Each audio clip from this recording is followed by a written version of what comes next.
Hey guys, welcome to another breakdown. Andor episode 12 is the season 1 finale of the show, and boy do we have some things to talk about. As I predicted, this episode brought the season full circle, with pretty much all the characters we've seen coming together on Ferrix for one final showdown. We also had an interesting after credits scene that confirmed something we suspected.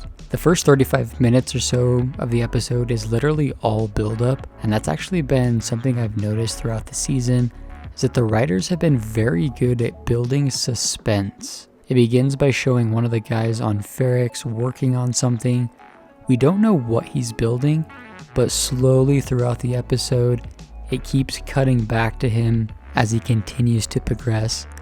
It's great foreshadowing, and I'll get to that more in a minute.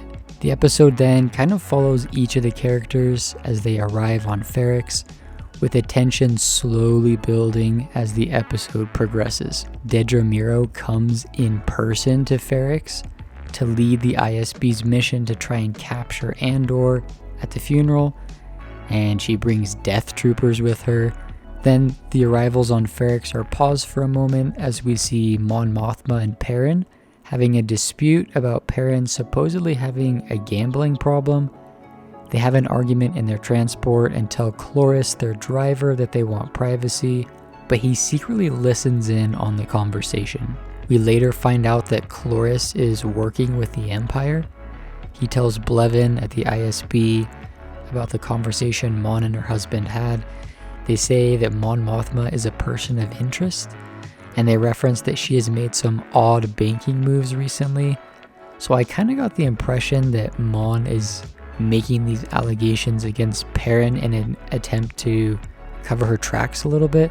But either way, the ISB has their eye on Mon. Right after this, we find out that the attack on Anto Krieger was successful and there were no survivors. And when Dedra finds out about this back on Ferrix, she is furious. We saw her interrogate Bix for information, and she likely wanted them alive to do the same. This is also why she wants Cassian alive, if they can capture him on Ferrix, because she wants to get to Axis. Cassian arrives back on Ferrix and sneaks into a friend's place where he can hide and meet several of his other friends there as well. Cassian is struggling a bit with the loss of his mother. One reason is because he doesn't like how their last conversation ended. He feels like he never should have left, but Brasso tells him Marva's last words, and that helps him feel a little better. There's also a part where Cassian remembers his dad, Clem, and I had no idea that Cassian was actually using his dad's name on Aldhani. So I don't know if Luthen did that on purpose or what, but he probably did, knowing what he knows.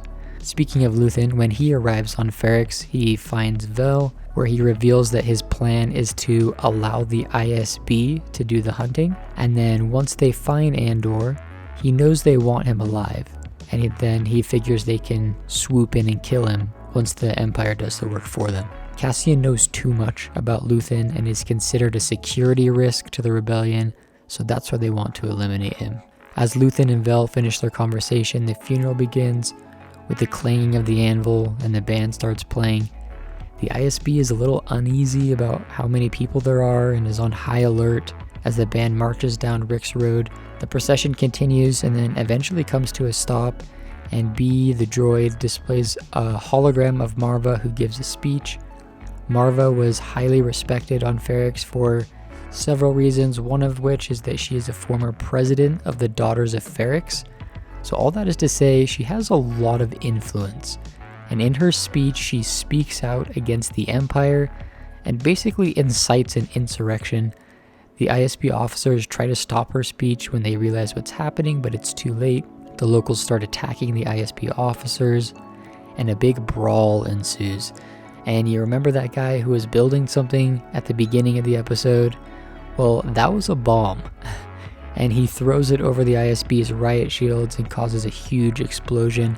During the conflict, Dedra Meero gets knocked over and is about to be pretty much beaten or trampled to death, but Cyril Karn shows up to save the day. He escorts her out of the madness, and there's kind of this awkward scene as they're crammed in like this tight space, and she thanks him. There's a lot of tension there, but nothing really happens. To be honest, I was kind of waiting for Cyril to like make a move or something, but thankfully he didn't. While all the attention is on the funeral, Cassian goes and breaks Bix out of her cell.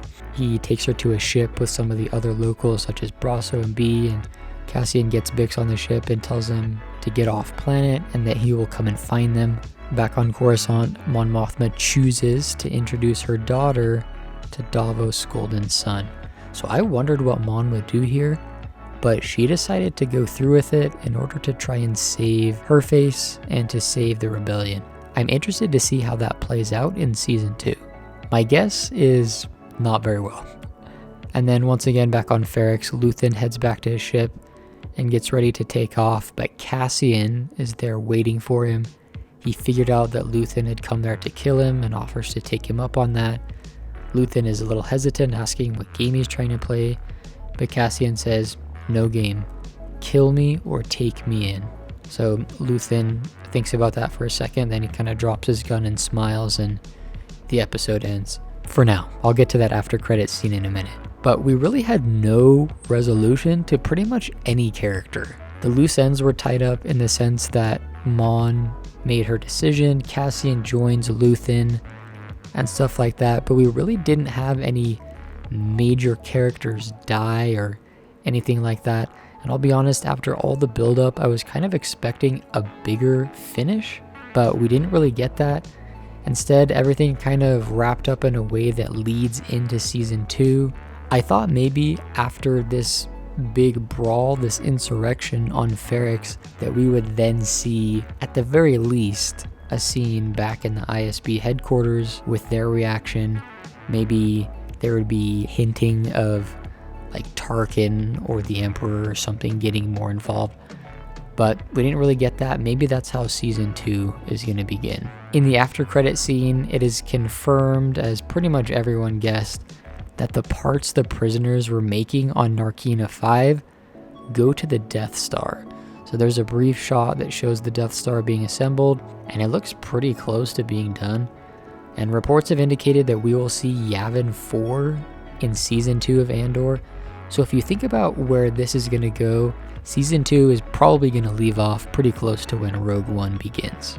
So that's that. Season 1 of Andor is complete, and we don't have any new Star Wars until The Bad Batch Season 2 comes out in January.